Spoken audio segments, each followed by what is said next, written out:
What is going on, everyone? It is Tyler McKinney back here again. And today we're going to be getting back into the USFL. We're going to be talking about player compensation, really what the players get and what the USFL gets in return. Yep, that is right.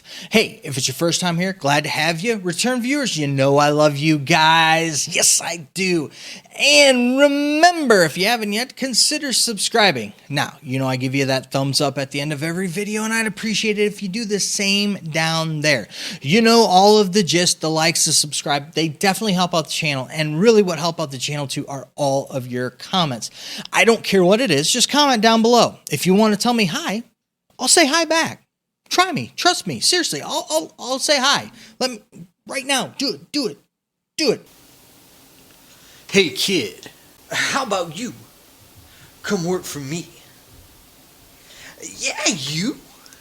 That's right, I've seen you. You're good, yeah. Oh yeah. Trust me. So here's the deal. What would you think about you work for me for 4 months, all right? And I will pay you. I'll pay you the same as what someone makes in a year. That's right. Oh yeah. Trust me. I'll make you a star. Oh, and kid, one more thing. Tell your mom to get off my back, would you? Yes, you're gonna stay in school. And I could care less if she wants to go too. Just remember to tell her. And oh yeah, I'm gonna make you a star. You don't worry about that. Leave that up to me. Man, that woman. Okay. Now, let's get into player compensation, okay? Let's not waste any more time with it. And pretty much what is happening here is that roughly you have a maximum of making $75,000 a year. That sounds pretty good, right? Well, here's how you get there. So, if you come into camp, each player that comes into camp is going to make $600 a week. If you get cut, you're done. That's it. However, if you continue on through camp, roughly you can make anywhere between $2,400 to probably up to $3,000. It depends upon whether or not, how many weeks of camp we're going to get specifically with that and how they're going to break that down. Now, the practice squad guys, the guys who are on the practice squad, those 7 players, they're going to make $1,500 a week. So over a 10-week season, you can see we're roughly about $15,000. Those guys who are active roster guys are going to make $4,500 a week, 10 weeks, that's $45,000 throughout the season. Now, you get a bonus each win. So if you're on the active roster or the practice squad for the winning team, you get $850 a game. And those who win the championship game on the active roster guys, they get a $10,000 bonus. So roughly, if you're an active roster guy, you can make anywhere between $45,000 to $75,000 a year. So that puts you in a pretty decent clip there. However, there are things that the USFL gets with that. So when you sign a contract with them, there are 3 ways that contracts expire. If you do not get selected in the draft, you're done, contract's over. If you get cut at any period during the season, your contract is over.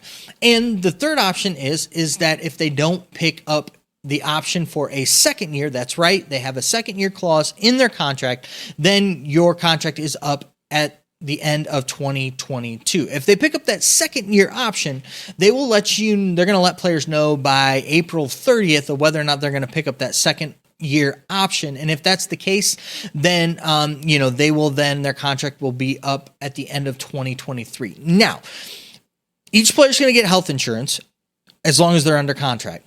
That's going to be a group health insurance. They're going to have to file a workers' comp claim if they get hurt. It's going to be in the state of Alabama because they're located in Alabama. Makes sense, right? As long as they go to a doctor within the network like everybody else, has to do, they'll cover all of the costs with that. No problem no questions asked. They'll take care of that. Now, for the guys who are under contract, the no compete clause, it's pretty much you can't go play anywhere else. The only place you can go and play would be the NFL. So pretty much if they get an NFL contract, they show that to the USFL, they can then opt out of their contract and go into the NFL.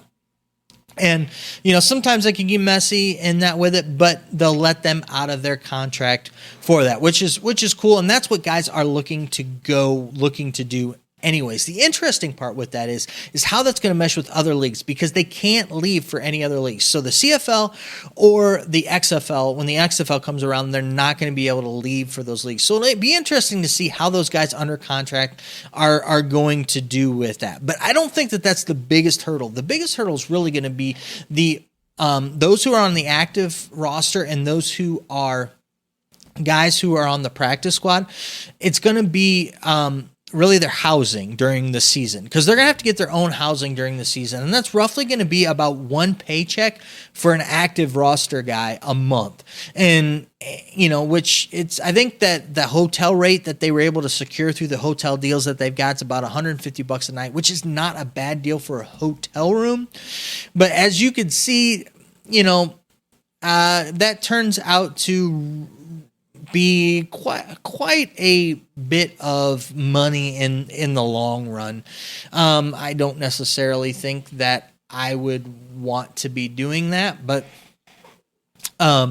that's just me. That's going to be really the biggest hurdle in getting these guys to sign, because that money's just not going to be money right in their pocket. They're going to actually have to pay that. Like I said, it's going to equate somewhere out to be about one paycheck a month. So about a quarter of their pay if they're an active roster guy, and a bit more than that if they're just a practice squad guy. So it'll be interesting to see how that all transpires and what guys, decide to do there. If they decide to rent like rent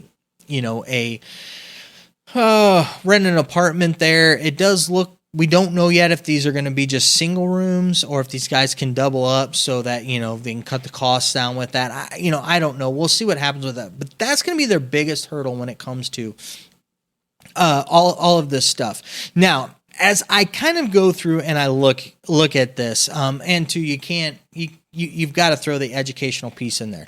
So these guys are going to be making, if you're an active roster guy, between $45,000 and $75,000 a year, and that's really what the average person in the United States makes a year. So you're going to be making an average salary and working about 4 to 5 months worth of work. Now, you're going to be able to go back to school to get a college degree, whether that be a bachelor's or a master's. So those that do have their bachelor's already can work on their master's, which is huge. So when you look at this, roughly you're making anywhere upwards of $100,000 if you take advantage of your education plan that they have there for you. So I think that this is a big deal. And I know that the housing thing can be an issue, but listen, you've got to pay for your own housing anyways. And I mean, that's not really outrageous. And if these hotels are halfway decent, which I would imagine they will be, that's not bad at all. That's actually a really good rate for a good hotel room, especially in a downtown area like that. It's hard to find rooms for that price. So